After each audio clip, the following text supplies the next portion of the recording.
Shayx Abdulqodir Jiloniy rahmatullohi alayhi. Rabboniylikni anglash va rahmoniy fayzni qozonish kitobidan 13-majlis. Shayx Hazratlari 545-yili Jumadus Soniyning 16-kuni uchrashuv joyida ertalab aytdilar. Allohning barcha ne'matlarini e'tirof etib, nafsini va uni quvvatini sustlashtirgan kishiga jannat bo'lsin. Oqil kishi Alloh taologa amalini hisoblamaydi va hamma holatda mukofot talab qilmaydi.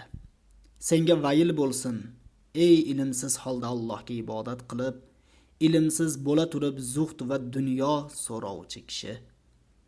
Ilmsizlik to'siq ichidagi to'siqdir. Yomondan yaxshini, foydadan zararni, dushmandan do'stni ajrata olmaysan. Bularning barchasi Alloh taoloning hukmini bilmasliging, ustoz xizmatini va amalni tark qilishing tufaylidir. Ilm ustozlari seni Allohga yaqinlashtiradi. Avval so'z, keyin amal. Ilm bilan Allohga yetasan. Dunyodagi zohidlik va undan yuz o'girish qalb va vujud bilan amalga oshadi. Mutazahhid qo'lidan dunyoni chiqaradi. Haqiqiy zohid esa qalbidan dunyoni chiqaradi. Zuhd qalblari ila dunyoda zohid bo'lganlarning tabiatiga aylanadi. Hamda ichki va tashqi sifatlari bilan bir-biriga kirishadi. Shunda ularning nafs havolari olovi o'chadi. Havaslari sinadi va xotirjam bo'lib, nafsning yomonligidan qutuladi. Ey farzand, bu zuhd qandaydir bir san'at amali yoki qo'ling bilan ushlab oladigan narsa emas. Balki u bir yo'l bo'lib, uning boshi dunyoga o'tgan payg'ambarlar, avliyolar va dunyoga aldanmagan kishilar nazari bilan boqishdir. Dunyoga haqiqat nazari bilan boqishing so'z va fe'lda muqaddam bo'lgan kishiga ergashishdir. Ularga ergashsang, ular ko'rgan narsani ko'rasan. Agar so'z va amalda, yolg'izlik va jamoat ichida, ko'rinish va ma'noda ular izidan yursang, ularning ro'zasidek ro'za, namozidek namoz, Allohdan buyruqlarni olgandek olib, tark qilganidek tark qilib yursang va ularni yaxshi ko'rsang, shunda Alloh senga o'zingni va boshqalarni ko'radigan nur beradi. O'zingning va insonlarning aybini bildiradi. Shundan so'ng nafsingdan va insonlardan zohid bo'lasan. Agar ushbu sifat mavjud bo'lsa, qurbat nurlari qalbingga kirib, Allohni tanuvchi, unga ishonuvchi mo'min kishiga aylanasan. Har bir narsani o'z holatida ko'rasan. Dunyoni zohidlar kabi xunuk, qari kampir sifatida ko'rasan. Solih kishilar huzurida dunyo ana shunday sifatga ega. Podshohlar huzurida dunyo misoli chiroyli kelinchak kabi bo'lsa, yuqoridagi qavmlar nazdida u xordir. Ular bu kelinchakning sochini kuydirib, kiyimini yoqib, yuzini tirnab, qahr qilib, burnini yerga ishqagaylar. Ular oxiratda Alloh bilan birga bo'ladilar, inshaalloh. Ey farzand, agar bu dunyoda zuhdda bo'lishni ma'qul ko'rsang, shularni bajar. Inson zotidan qo'rqma. Ularga minnat qilma. Nafsing buyurgan narsani Allohning amri kelgandan keyingina qabul qil. Qalbing hamma mahluqotlardan yuz o'girib, ilhom tarafida g'olibdir. U ulug' dohiydir. Hojangdan boshqani muqaddam qo'ymaguncha, havoyingni, tabiatingni, nafsingni o'ldirmaguningcha senga sukunat yo'q. Shundan keyin qurbat bilan tirilasan. O'lim va tirilish haq.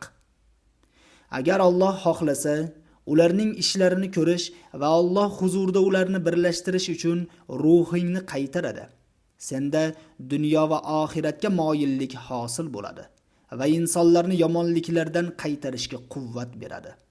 Insonlar ichida Allohning buyrug'ini yoyasan.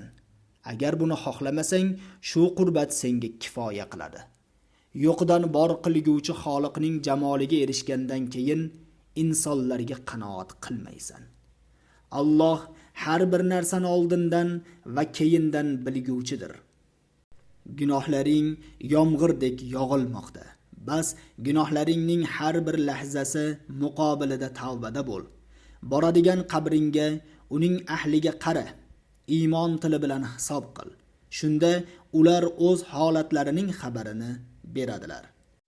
Ey farzand, Allohning va avliyolarning irodasini da'vo qilasan.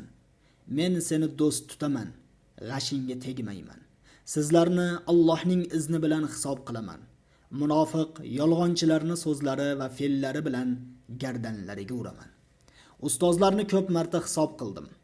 Hatto men uchun yaxshilik to'g'ri bo'ldi. Ey yer ahli, amallaringizni tuzsiz qoriyapsizlar. Ey munofiqlar, sizlarning tuzsiz qorilgan xamringiz qayta ishlashga muhtoj. Ilm ixlosning tuzidir. Ey munofiq, senga nifoq yaqindan aralashgan. Munofiqlik senga o't bo'lib yopishadi. Qalbingni nifoqdan xalos qil. Agar qalbing xalos bo'lsa, a'zolaring ham xalos bo'ladi. Qalb a'zolarning boshqaruvchisi. Qalb to'g'ri bo'lsa, a'zolari ham to'g'ri bo'ladi. Shunda mo'minning ishi mukammal bo'ladi. Oilasi, qo'shnilari va shahar ahliga boshliq, roi bo'lib, iymon quvvatiga ko'ra yuksalib boraveradi. Ey jamoa, Alloh taoloning yordami bilan oilani yaxshilanglar. Allohning hukmiga amal qilinglar. Albatta, Alloh sizlarga o'zingizdagi ilm va o'z hukmi bilan amalni yuklagan. Bu hukmga amal qilib, haqqini ado etinglar. Agar amal qilsangiz qo'lingizdan amalni qabul etib, amal qilgan kishilar qatoriga qo'shib qo'yadi. Shunda amalingiz bois o'zingizda bo'lmagan ilmni o'rganasiz. So'ng Allohning ilmi va hikmati bilan insonlar orasida amal qiladiganlarning avvali bo'lasiz. Ey yigit, ustozga yo'liqish qanday bo'lishini bilmasang, orqangga qayt. Avvalo oqil bo'l. Ilm va amalni hosil qilib, muxlislardan bo'l. Rasululloh sallallohu alayhi va sallam marhamat qildilar. Ilmni o'rgan, so'ng uzlat qil. Ajlanaviy Kashful Xofaida keltirgan. Mo'min vojib bo'lgan narsalarni o'rganib, so'ng insonlardan uzoqlashib, Allohning ibodatida yolg'iz bo'ladigan kishidir. U insonlarni tanib, ularni yomon ko'radi. Allohni tanib uni yaxshi ko'radi. Undan so'raydi va bo'yin sunadi. Zohid bo'lmagan kishilar unga ergashsa, ulardan qochadi. Ularni qo'llarida na yomonlik va na yaxshilik, na foyda va na zarar borligini biladi. Qo'liga biror narsa tushib qolsa, Allohdan deb biladi. Asl narsaga qaytib, aslsiz bo'lgan narsani tark qiladi. Furu, ya'ni aslsiz narsa ko'p, asl narsa esa bittaligini biladi. Uning fikr oynasini ko'rgach, bir eshikda turish ko'p eshikda turishdan yaxshiroq ekanini biladi va unga muvofiq bo'ladi.